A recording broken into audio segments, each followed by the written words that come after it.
Chapter 29 of The Quest of the Sacred Slipper by Sax Rohmer. Chapter 29 We Meet Mr. Isaacs Quitting the wayside station and walking down a short lane, we came out upon Watling Street, white and dusty beneath the afternoon sun. We were less than an hour's train journey from London, but found ourselves amid the Kentish hop gardens, amid a rural peace unbroken. My companion carried a camera case slung across her shoulder, but its contents were less innocent than one might have supposed. In fact, it contained a neat set of those instruments of the burglar's art with whose use she appeared to be quite familiar. "There is an inn," she said, "about a mile ahead, where we can obtain some vital information. He last wrote to me from there." Side by side we tramped along the dusty road. We both were silent, occupied with our own thoughts. Respecting the nature of my companions I could entertain little doubt, and my own turned upon the foolhardy nature of the undertaking upon which I was embarked. No other word passed between us then, until upon rounding a bend and passing a cluster of picturesque cottages, the yard of the Vine Pole came into view. "Do they know you by sight here?" I asked abruptly. "No, of course not. We never made strategic mistakes of that kind. If we have tea here, no doubt we can learn all we require." I entered the little parlour of the inn and suggested that tea should be served in the pretty garden which opened out of it upon the right. The host, who himself laid the table, viewed the camera case critically. "We get a lot of photographers down here," he mentioned tentatively. "No doubt," said my companion. "There is some very pretty scenery in the neighbourhood." The landlord rested his hands upon the table.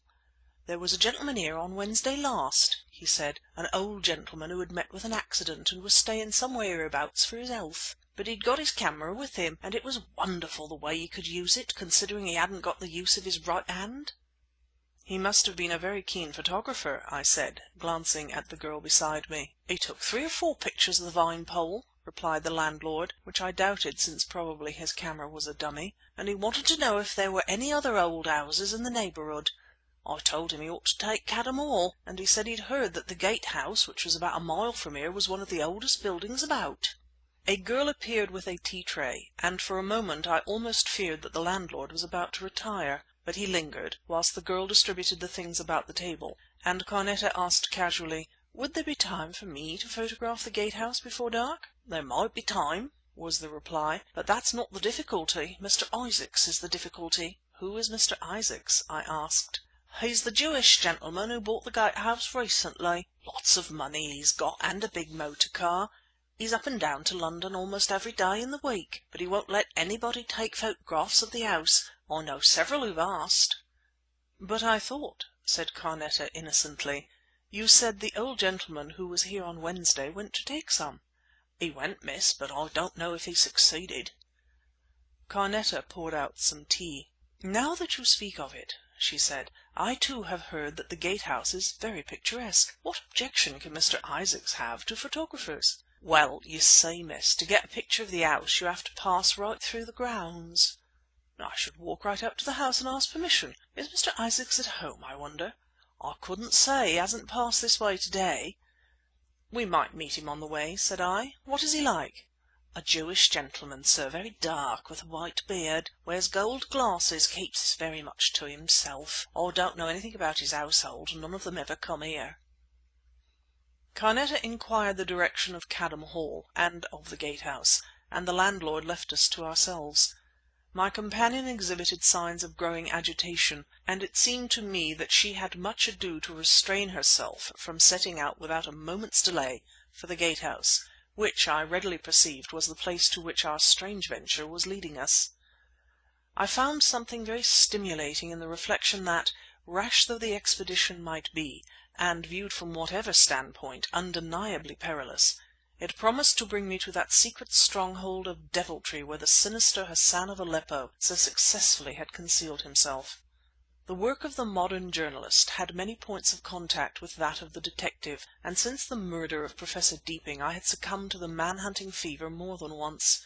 I knew that Scotland Yard had failed to locate the hiding place of the remarkable and evil man who, like an efreet of Oriental lore, obeyed the talisman of the stolen slipper, striking down whomsoever laid hands upon its sacredness.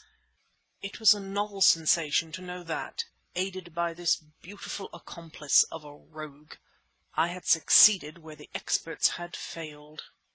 Misgivings I had, and shall not deny. If our scheme succeeded it would mean that Deeping's murderer should be brought to justice. If it failed, well, frankly, upon that possibility I did not dare to reflect. It must be needless for me to say that we two strangely met allies were ill at ease, sometimes to the point of embarrassment.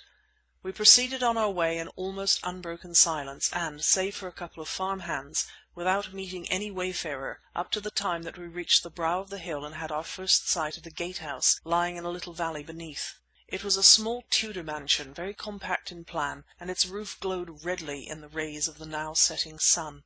From the directions given by the host of the Vinepole it was impossible to mistake the way or to mistake the house. Amid well-wooded grounds it stood, a place quite isolated, but so typically English that, as I stood looking down upon it, I found myself unable to believe that any other than a substantial country gentleman could be its proprietor.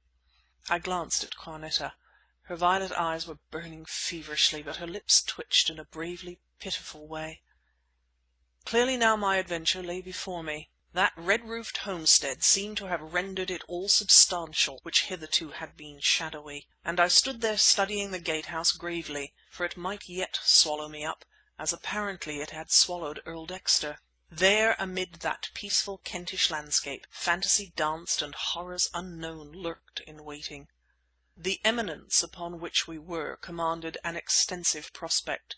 The eastward showed a tower and flagstaff which marked the site of Cadham Hall. There were homeward-bound labourers to be seen in the lanes now, and where like a white ribbon the Watling Street lay across the verdant carpet moved an insect shape speedily.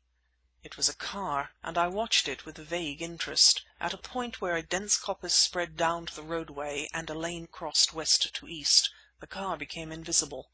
Then I saw it again, nearer to us and nearer to the gatehouse. Finally it disappeared among the trees. I turned to Carneta. She too had been watching. Now her gaze met mine. "Mr. Isaacs," she said, and her voice was less musical than usual. "His chauffeur, who learned his business in Cairo, is probably the only one of his servants who remains in England." "What?" I began, and said no more. Where the road upon which we stood wound down into the valley and lost itself amid the trees surrounding the gatehouse, the car suddenly appeared again, and began to mount the slope towards us. "Heavens!" whispered Carneta. "He may have seen us! With glasses! Quick! Let us walk back until the hilltop conceals us. Then we must hide somewhere." I shared her excitement. Without a moment's hesitation we both turned and retraced our steps. 20 paces brought us to a spot where a stack of mangel wurzels stood at the roadside. "This will do," I said.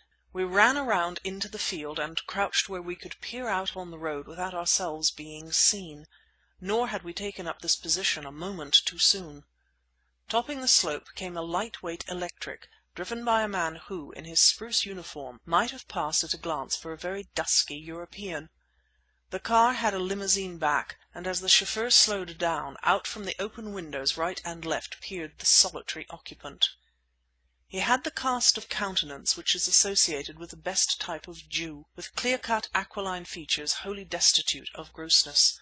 His white beard was patriarchal, and he wore gold-rimmed pince-nez and a glossy silk hat.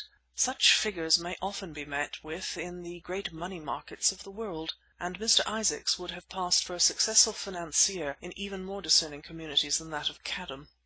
But I scarcely breathed until the car was past, and beside me my companion, crouching to the ground, was trembling wildly. 50 yards towards the village, Mr. Isaacs evidently directed the man to return. The car was put about and flashed past us at high speed down into the valley. When the sound of the humming motor had died to something no louder than the buzz of a sleepy wasp, I held out my hand to Carneta, and she rose, pale but with blazing eyes, and picked up her camera case. "If he had detected us, everything would have been lost," she whispered. "Not everything," I replied grimly, and showed her the revolver which I had held in my hand whilst those eagle eyes had been seeking us. If he had made a sign to show that he had seen us, in fact, if he had once offered a safe mark by leaning from the car, I should have shot him dead without hesitation. We must not show ourselves again, but wait for dusk. He must have seen us then on the hilltop, but I hope without recognizing us. He has the sight and instincts of a vulture." I nodded, slipping the revolver into my pocket; but I wondered if I should not have been better advised to have risked a shot at the moment that I recognized Mr. Isaacs for Hassan of Aleppo. CHAPTER 29